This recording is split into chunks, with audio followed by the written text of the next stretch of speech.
So, have you ever heard of the Filipino superheroine who received her powers while working as a fast food worker? Well, you're about to.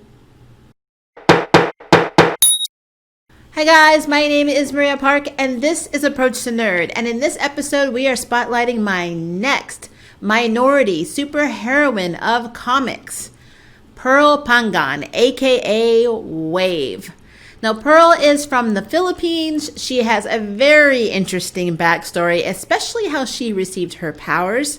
She is smart, she is sassy, and I am completely subscribed to this character. And I think after you watch this review, you will be too. So let's just jump right in. Pearl Pangan, or Wave, made her first comic appearance in War of the Realms New Agents of Atlas issue number 1. She was created by Greg Pak and Lanil Yu. I would first like to disclaimer that I do not speak Filipino, Tagalog, or any other language outside of English commonly spoken in the Philippines. So when I butcher these names, have mercy. Pearl Pangan grew up on the beaches of Mactan Island in Cebu, Philippines. Pearl has always been a good swimmer, but when she was in high school, she was actually considered a prodigy with Olympic potential, and probably would have made it had not obstacles in her life kept her from that, including having to take a job at a fast food chain to help support her Lolo, which translates to grandfather in English. It was at her fast food job that she was approached by a representative from the corporation called Untitled Labs, who had been researching her in a very stalkerish way, including getting access to her high school swim team records in order to try to recruit her for her swimming expertise, which they hoped could aid them in some of their experiments. What Pearl didn't know is that Untitled Labs is actually a very nefarious corporation that had been targeted by the Triumph Division. Now, if you've never heard of the Triumph Division, then that pretty much tells me I need to do a spotlight video on them. But to summarize in a nutshell, the Triumph Division is basically a group of generational heroes who are stationed in Manila, but who defend all of Southeast Asia.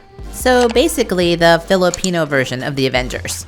So while Pearl was at Allentech helping them out with an experiment involving water, the Triumph Division decided to assault them, which resulted in Pearl being encased with this weird energy that immediately gave her the ability to control water. Unfortunately, Pearl was so distracted by thinking that the Triumph Division were the bad guys that were trying to kill them that she didn't have time to process her new abilities. She did aid in helping some of the scientists from Allentech escape, much to the Triumph Division's annoyance. But once the misunderstanding is cleared up, the Triumph Division takes her in and trains her, and she becomes the team's newest addition, Wave.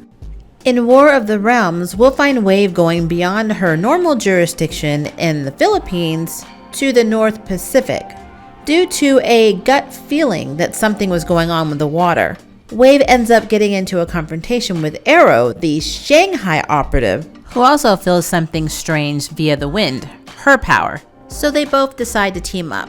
And honestly, out of all the interactions I've seen so far with Wave, Arrow seems to be her closest friend, as well as being extremely loyal, rather backing her up in a fight with Red Feather to get her swords, or helping her find out why she was chosen for the experiment that gave her her abilities. Arrow has really proven to be a good friend to Wave. Now currently, Pearl works as an agent of Atlas. Now if you don't know much about the Atlas Foundation or its current leader, former SHIELD agent Jimmy Woo, the agency's quest for world domination, who Yellow Claw is, who actually should have been translated as Golden Claw, and of course the agency's connection to Genghis Khan, then that is an entirely different spotlight video, which I will also be happy to add to my list.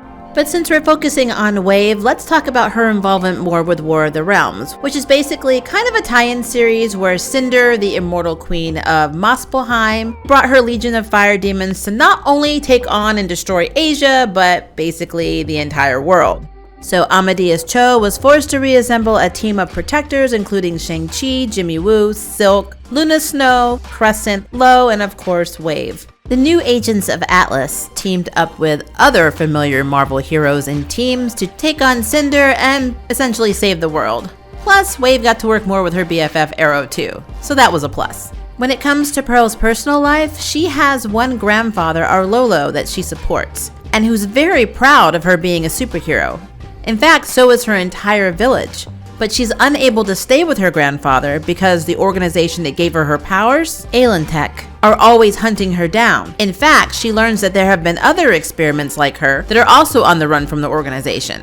So for the safety of her grandfather and everyone in her village, she stays away from them, living a pretty solitary life, but still continues to protect them all and pretty much everyone else in the Philippines.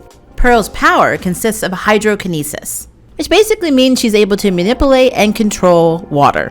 She also carries these very sweet-looking gold and emerald swords, which she temporarily lost to Red Feather of the Triumph Division when he basically kicked her out of the group during Arrow's solo comic. But Red Feather eventually saw the error of his ways, and Pearl got her swords back. As for media, the only thing we've seen wave in outside of comics has been the mobile game Marvel Future Fight.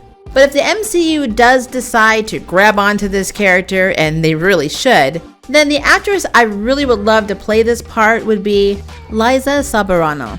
I've seen a few projects with her, and she's a really good actress, and she's really pretty, and I think she would really pull it off. And there you have it, my spotlight video on Wave. What do you think? Leave me a comment below and let me know. And if you'd like to sign up for Jury Duty, hit the subscribe button. If you'd like to know who's next in the nerd bell, hit the notification bell. Until next time, I can't wait for you to approach the nerd. Bye, guys. Thank you for watching my video. I really appreciate it, but hey, the party doesn't have to stop now. Click on one of these videos and keep it going.